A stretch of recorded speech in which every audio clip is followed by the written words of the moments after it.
myself because I have the protective screen on this phone. Let me roll up my window so y'all can't hear the outside. But I just wanted to come on here and truly share my testimony as best as I can.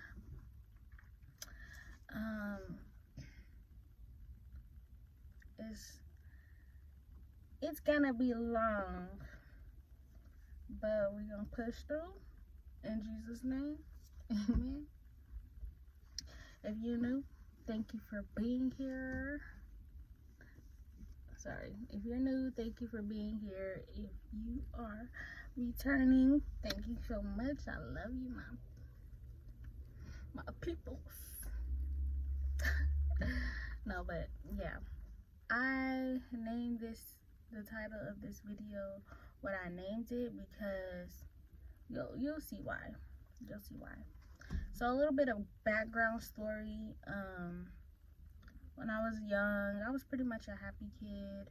I was very much spoiled because I was a very good kid and I had very good grades and did what I was supposed to do.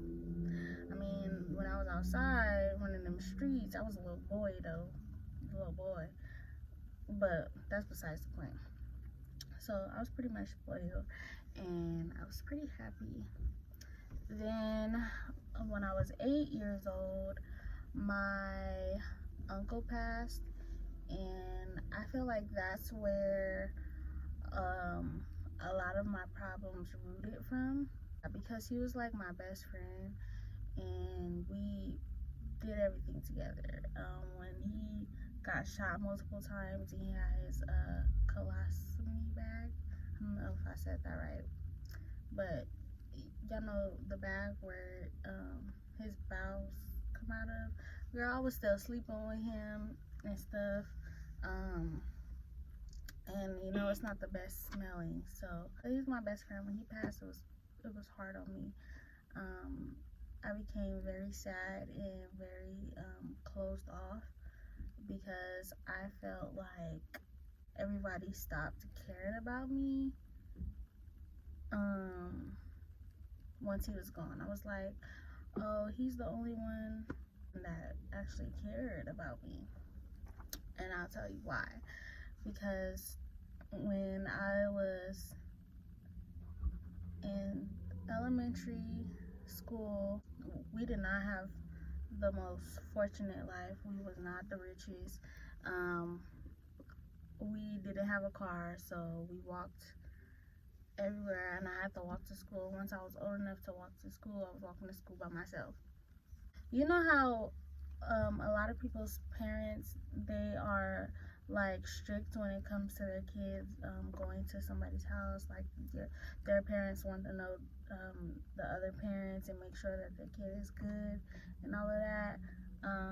I felt like I wasn't cared about because my family did not know my friend's parents, and I was gone at their house all the time, and I would walk to their house or ride my bike to their house, and it was pretty far. Nobody knew where I was. But needless to say, I'm not saying that my family didn't care about me. That's what I'm not saying. But this is how I felt. This is what was going through my mind. Elementary school was pretty cool though. Like when it comes to the kids and stuff, like I made friends easily. Then we moved to where I'm at now, and I wonder if you could see. You could just see the building. Some of y'all may know this building. But yeah, y'all know this building. Y'all know the wait is long, so this is the perfect time to film this video. But anyways, so we moved to where I'm at now, and this is in middle school. This is 8th grade middle school, because 7th grade middle school I was down the hill. But 8th grade middle school, I moved up here, and I was like, ghetto? it was giving very much ghetto. So I mean, I'm from LA, so I'm used to ghetto. But when I was in elementary, like when I was from fourth grade fourth grade to seventh grade, I was in a pretty like I was in Colton and Fontana. I was there. So, you know, big difference. So when I came up here, it was giving very much some of these people from LA, okay? I felt like I needed to fit in. When I moved up here, that's when I started to get low self-esteem because the kids were ruthless. Ruthless. They were very disrespectful. They were already fighting, big fights at the school, okay? After school, people was plotting on fighting people. And you was getting clowned if you wasn't up to par, but my family, we stayed up to par, but I still began to get low self-esteem, compare myself to others, and I just felt like I was ugly. And be careful what you say to people, even when you're joking. Be careful what you say to your family members, even if you're joking, because you never know how they intake that. And my family would joke around a lot, like calling me fat, and I believed it. I was okay, sometimes I was fat, but sometimes I was skinny, and it was just, my weight would fluctuate. It's been like that my entire life. And the times that I was still being called fat, I was actually super skinny because I stopped eating, and like on the low, like I would eat if somebody was in front of me, but I would barely eat. And on most of the days when nobody was paying attention, I was starving myself. So I became very skinny, and that did some things to my mental. But also moving out here, I got my first failing grades. I got my first D, mind you, from this grade on down, from 8th grade on down, I was an honor student, very intelligent, very book smart. I was at the top of my class all the time, every year. I got my first failing grades out here. I started to develop crushes because that's what everybody was doing. You know, everybody was liking on everybody, sending little notes and stuff. Like, so I was worried about all the wrong things at this point. And then there was a lot of bullies, and I was just like, oh, I'm not about to get bullied. So I became the bully. And I didn't, at the end of the day, like when I would bully somebody, not like super bullying, but like if like I would talk about people, I would like if somebody felt like they was harder than me, I was let them know that, like. But at the end of the day, I never felt good about it. I just did it to fit in.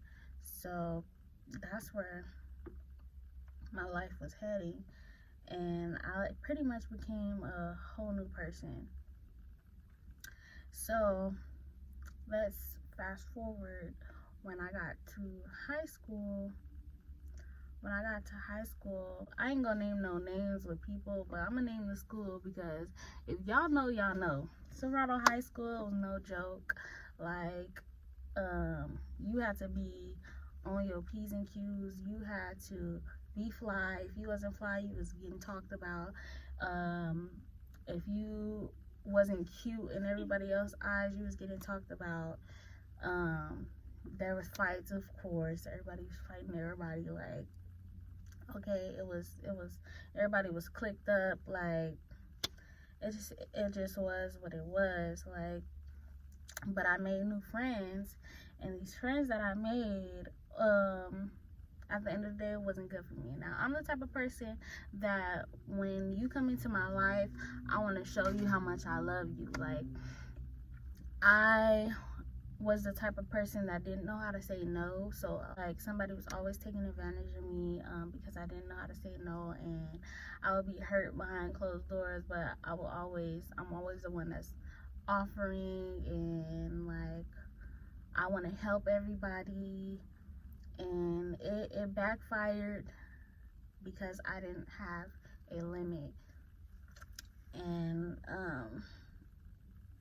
there was a lot of pressure to be popular, especially at this school. Like, if you wasn't known, you wasn't nobody. Just period. If you didn't hang around the kids that was popular, you wasn't nobody.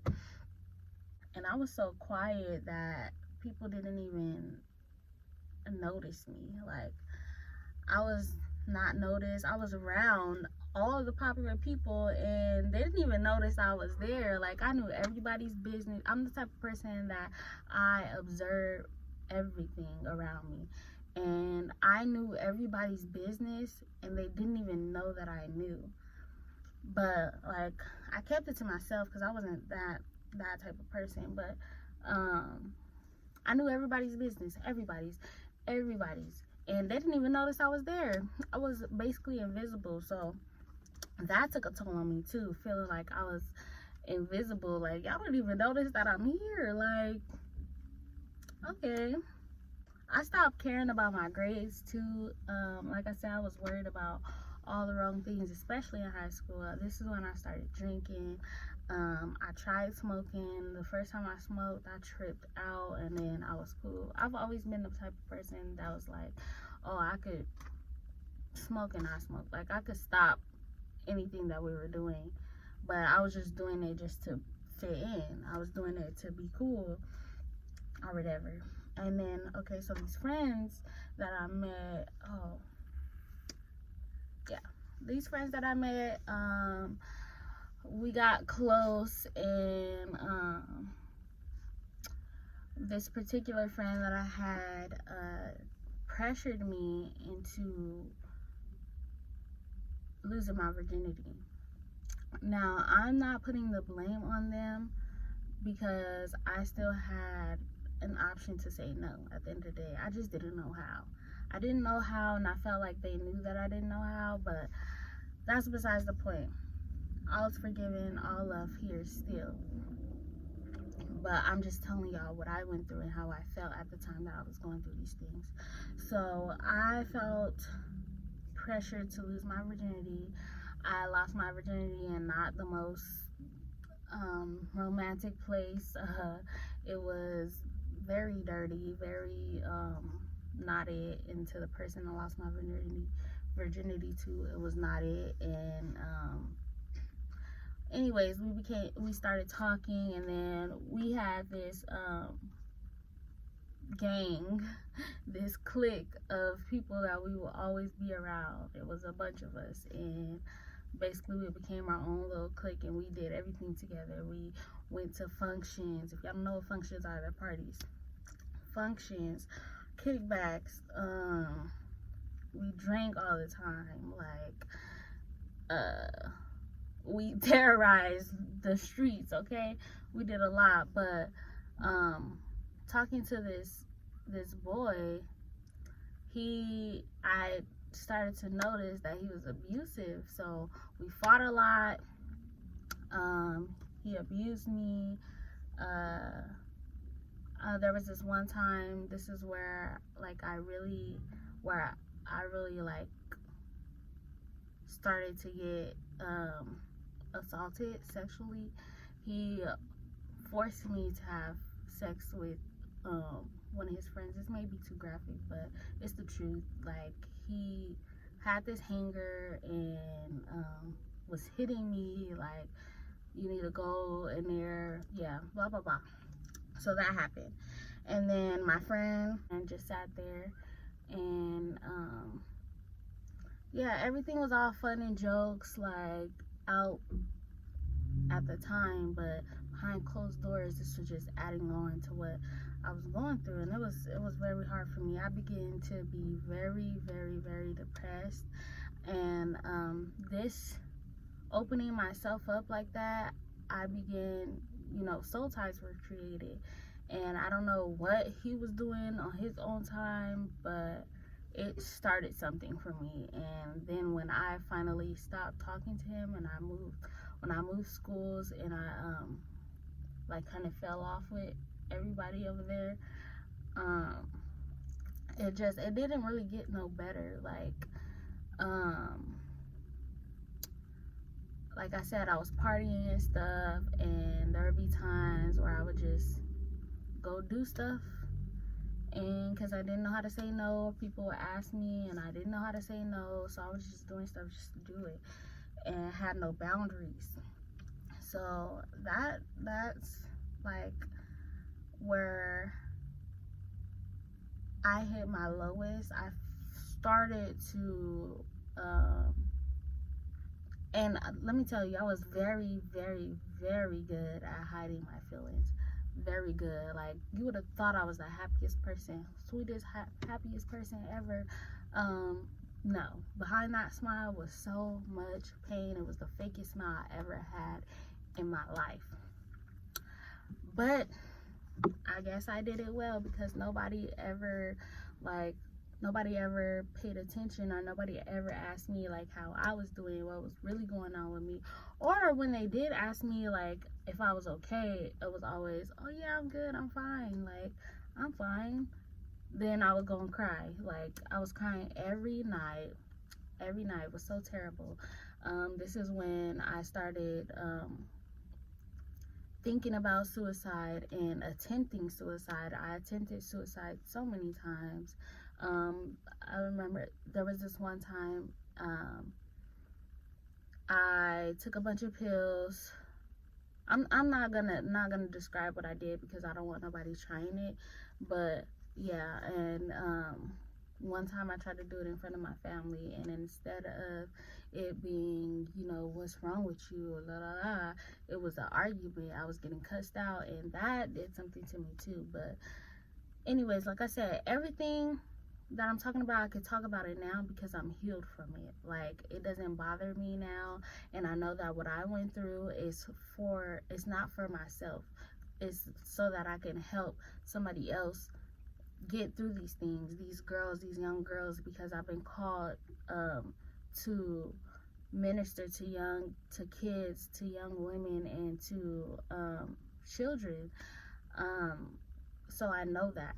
But also, let's see,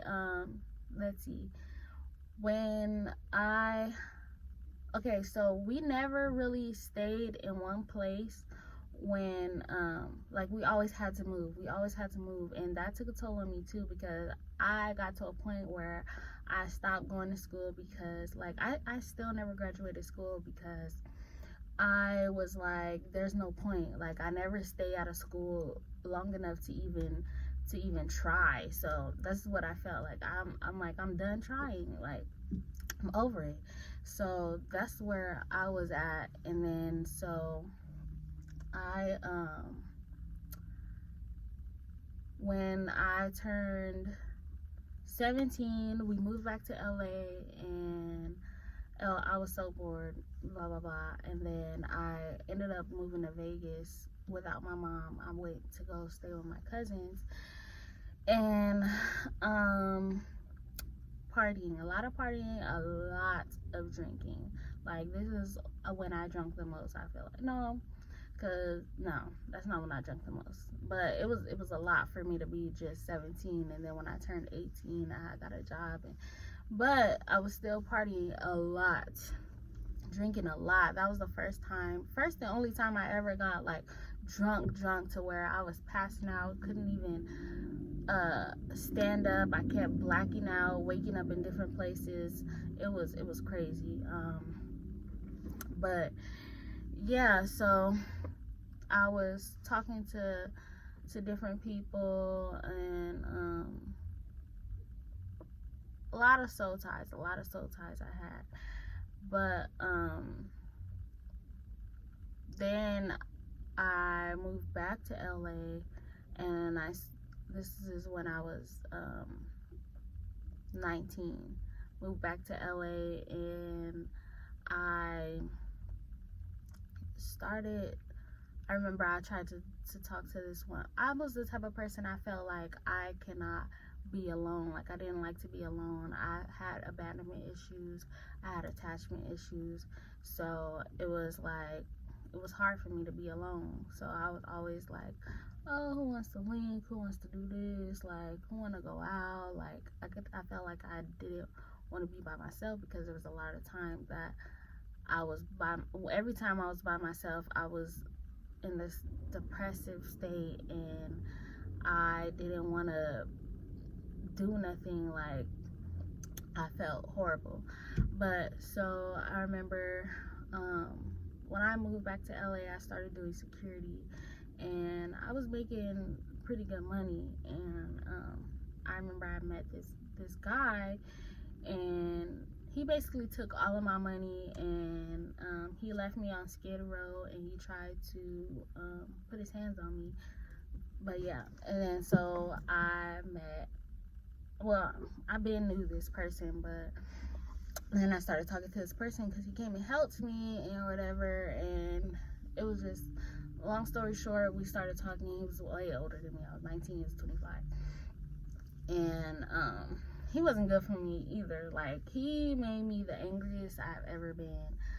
But yeah, I'm gonna start this again when I am sitting still again, because I'm about to go. Okay, new scenery, y'all. The sun, because of daylight savings, is going back down pretty fast, so I'm gonna try to get this out as fast as I can.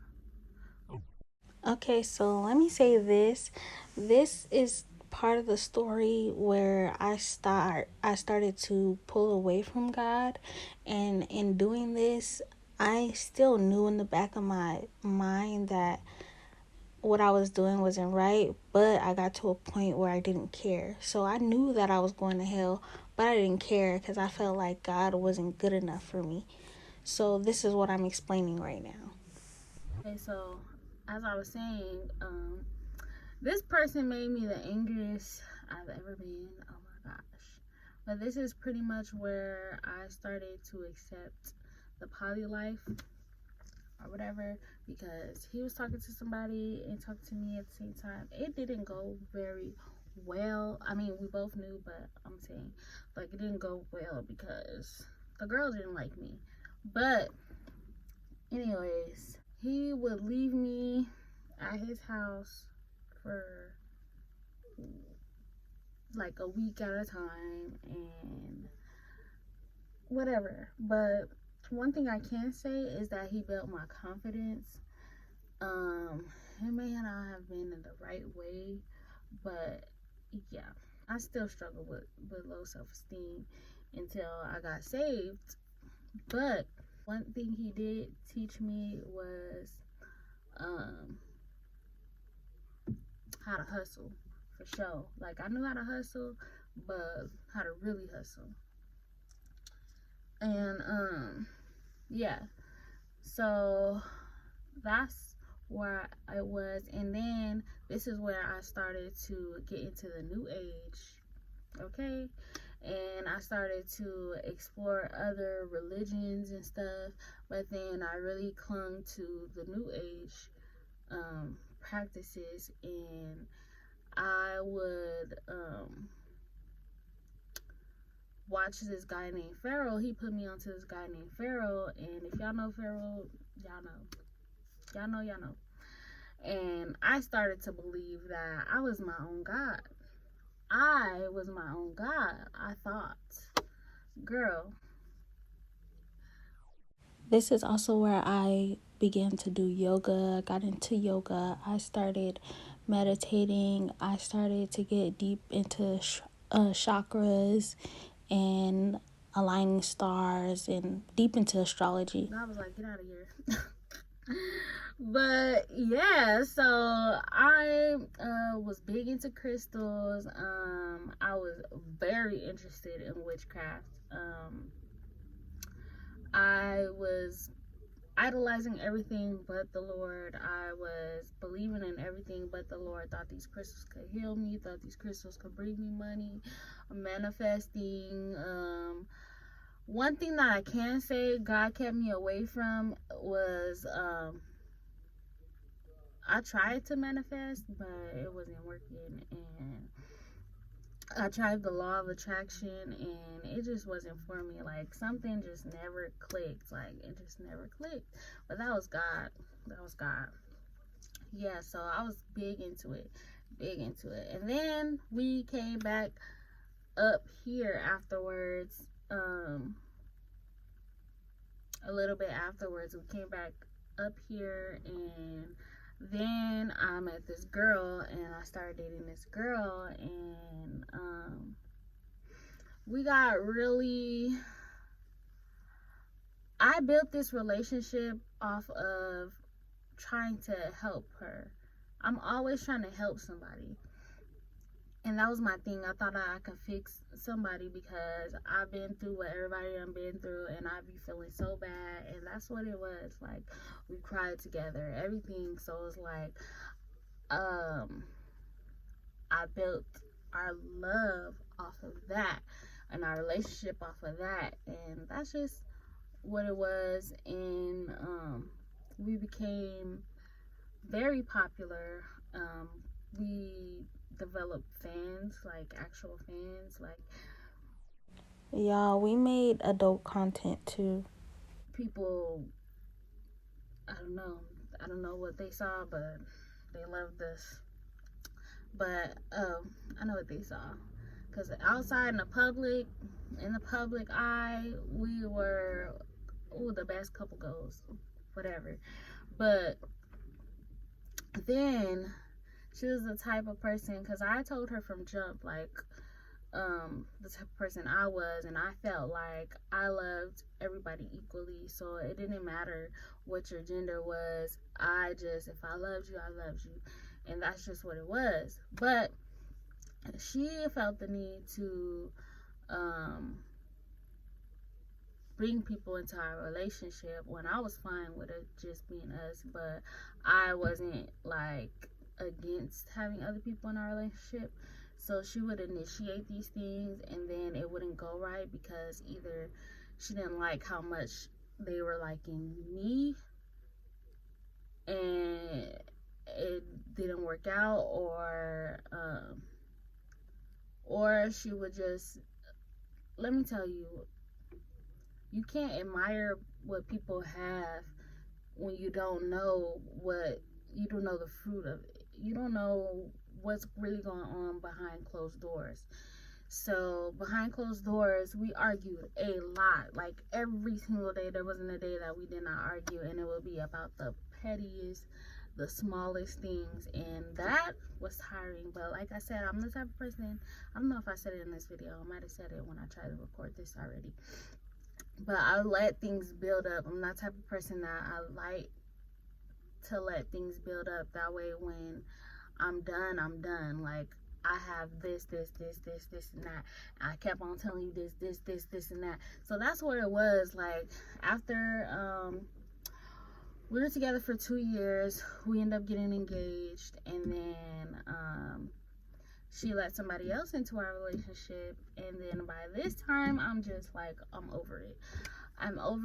And so one day I decided to end up in the relationship for real this time, because we broke up before, but it was not serious. But this time I ended the relationship for good, and I wanted to end it with her because of this person, and that was not the case, and she knew that. But whatever made her feel happy, I let her believe. So but there's no, like, I don't feel no type of way. She came like some months later and threw a rock through my window, but I forgive her. My family just said that they saw her recently, and well, when she threw the rock through my window, she ran and drove off. Like I didn't see her, and tried to say that it wasn't her. I forgive her for that. Like, she should have paid for it, not like paid actual money for breaking the window, but it is what it is. My mom paid for it, so I'm not even worried about it. But my family said that they saw her again recently, and like she ran, but like I don't care anymore. Like I forgive her, and so it's not even that big of a deal. Like we're not pressed. But so yeah, then when I ended that relationship, the relationship that I got into was not good for me because let me just say, narcissism is real, and it's very hard to deal with, and it's not of God. And let me just put it this way, for people who don't know what it is, you please go do your own research on it. That would be a lot to go into right now, but I basically idolized this person. Like, I was so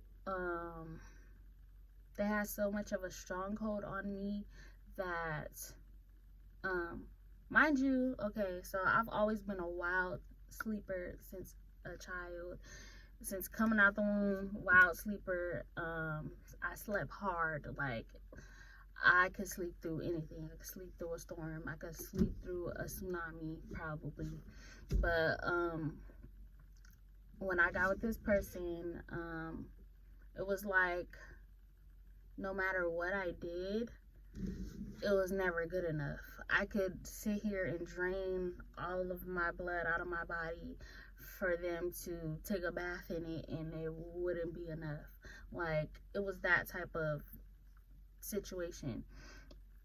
And it got to the point to where because they had to get up early, I like developed this anxiety. Like, if I wasn't up when they were up, like, I don't know, I was gonna get in trouble or something. Like, I don't know, like, so I developed this thing where I would wake up out of my sleep if I felt them breathe. Like, it was crazy. But yeah, and long story short, like, it was pretty much like the same relationships that I already dealt with. I've always got cheated on, and it was that. But once we decided to separate, once we broke up, there was so much of a stronghold where I literally felt like I was dying. Like, okay, I know people exaggerate and say that when they break up with somebody, but I felt like I was dying. Like, my body was like giving out. Like, I was throwing up everything that I had in me. Like, it was, ooh, I just thank you, Jesus, for the freedom that I have now, because it was so bad. So bad. Like, I literally felt like I stopped breathing, and it was bad. But out of that relationship, God sent me a friend who led me to him. So my friend, she introduced me to the church that I got saved at, and I love her so much. And we got saved together. I got rebaptized December 20th, 2020, and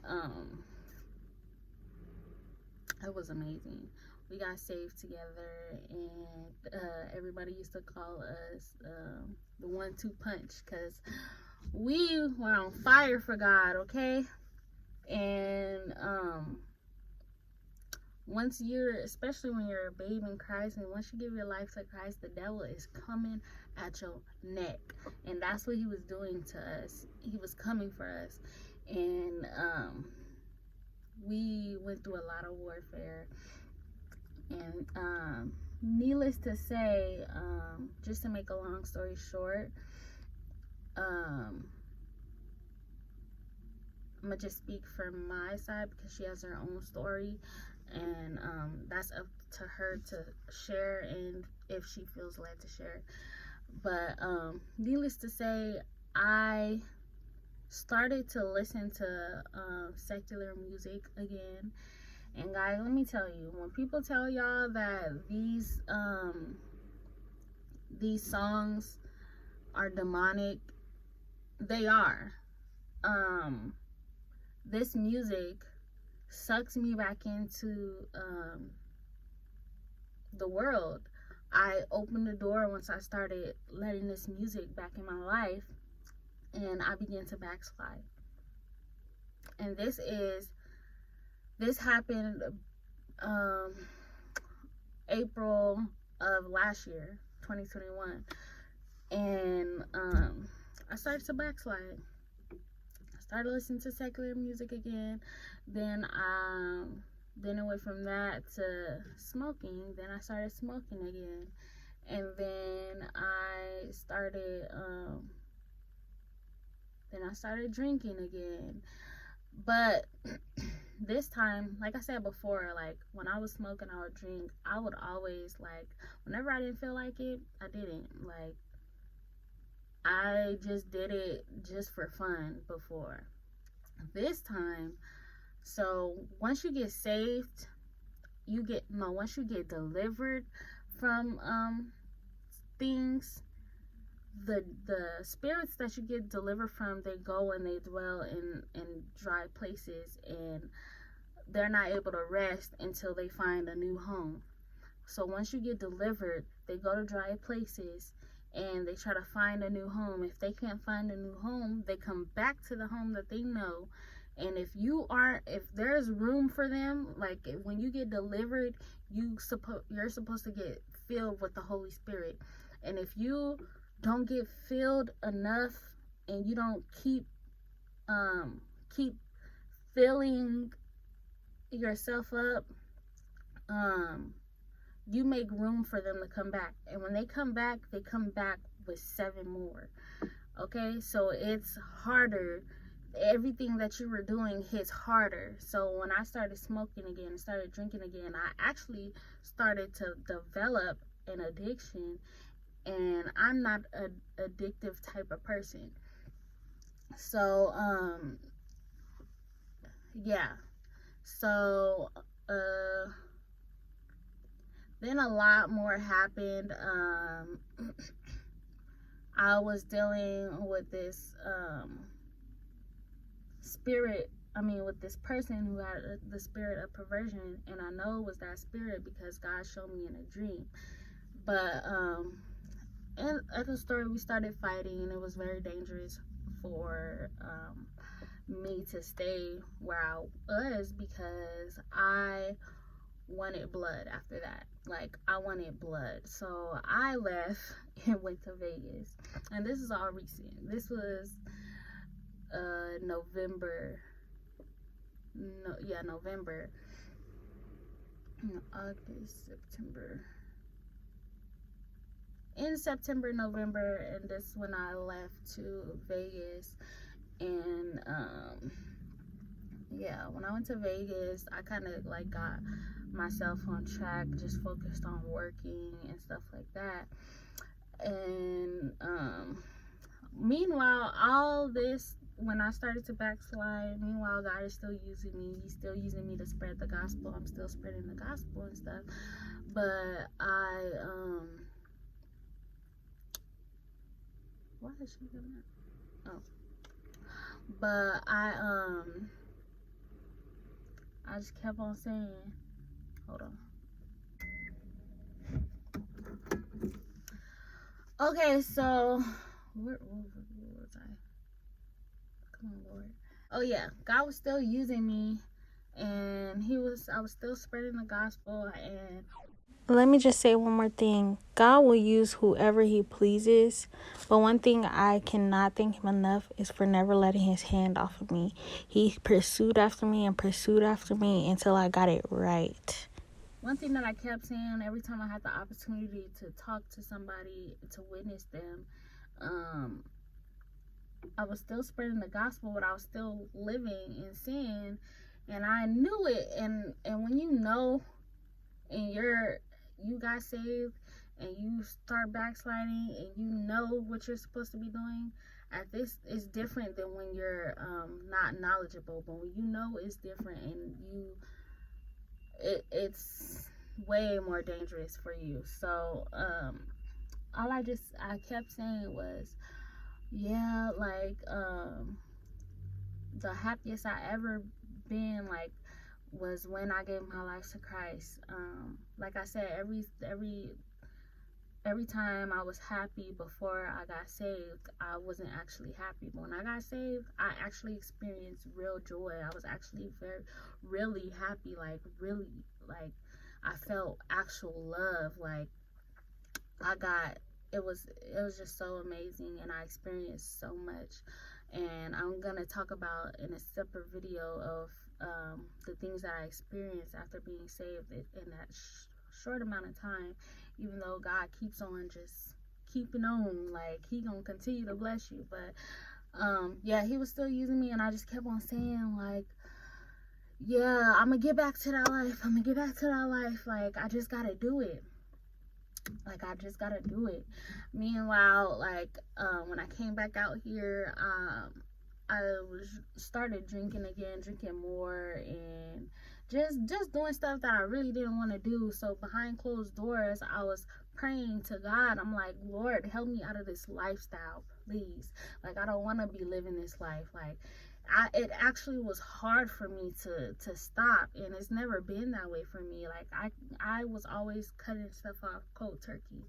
Like, it was easy for me, but this time it wasn't. So I was like, Lord, please help me, like, please.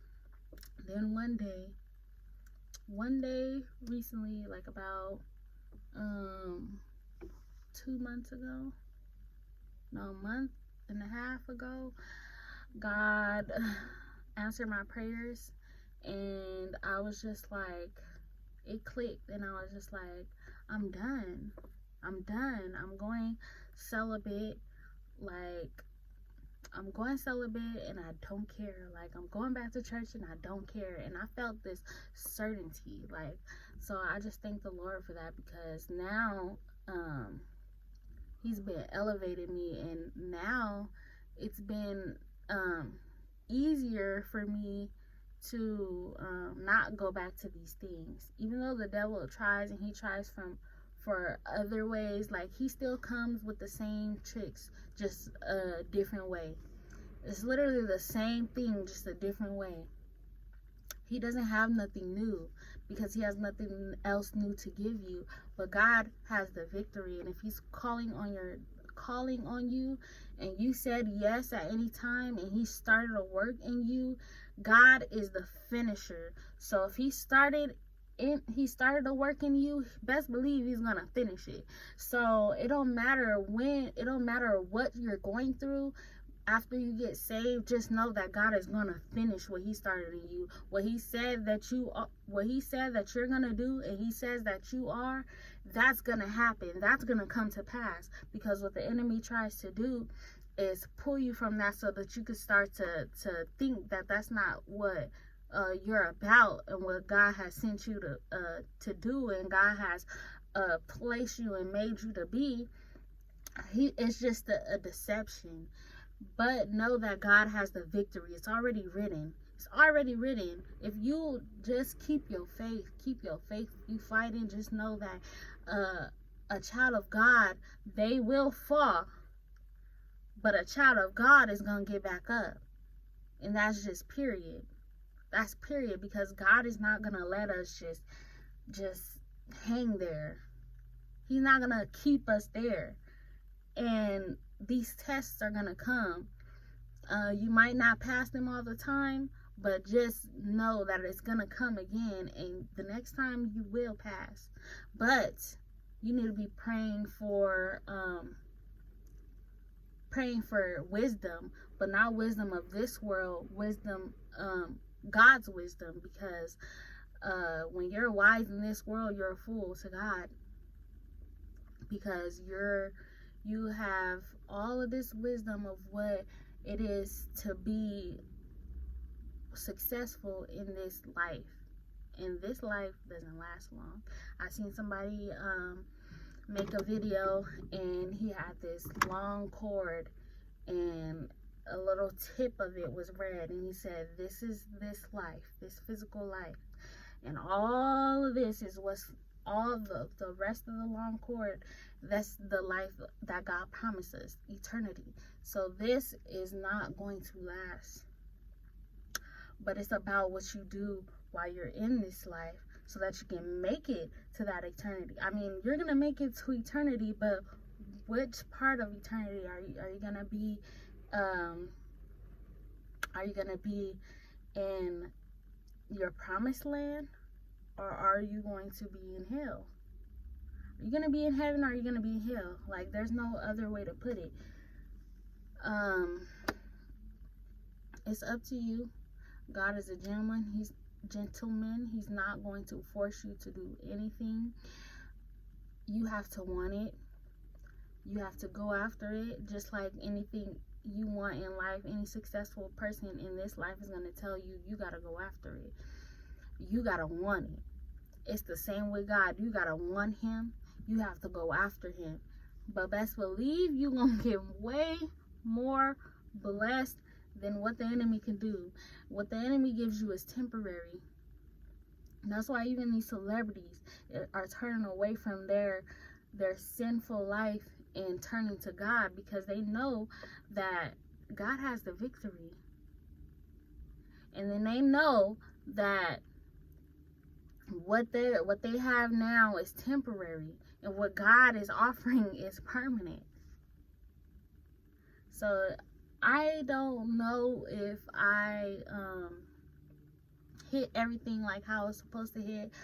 I'm praying that I did. I'm praying that this video helps somebody. I pray that if you're going through what I've already been through, that you understand that God's love is real. It's more powerful. Everything that you're trying to fill yourself with all these things of the world, you're trying to fill this emptiness with drinking. You're trying to fill this emptiness with weed. You're trying to cure this stress with weed and all of that. It's not gonna work. God is the only thing that's gonna work. Jesus is the way, period. There is no other way, period. I don't know how much I could stress that, but it's either you're gonna believe it or you don't.